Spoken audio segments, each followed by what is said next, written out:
Hello students, welcome to my channel Anna's tutorial. Today's topic is a letter writing.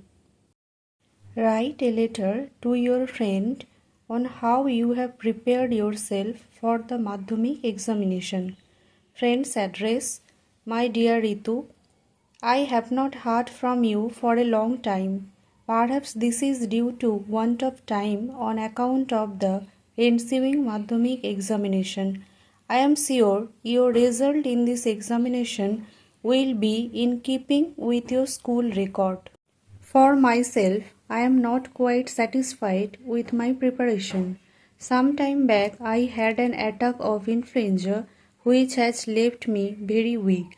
I cannot devote much time to my books. This is what is causing much anxiety. Of English particularly, I am a bit nervous. Almost the same is the case with Bengali and mathematics. As to other subjects, I am not so much in doubt. I am still very weak.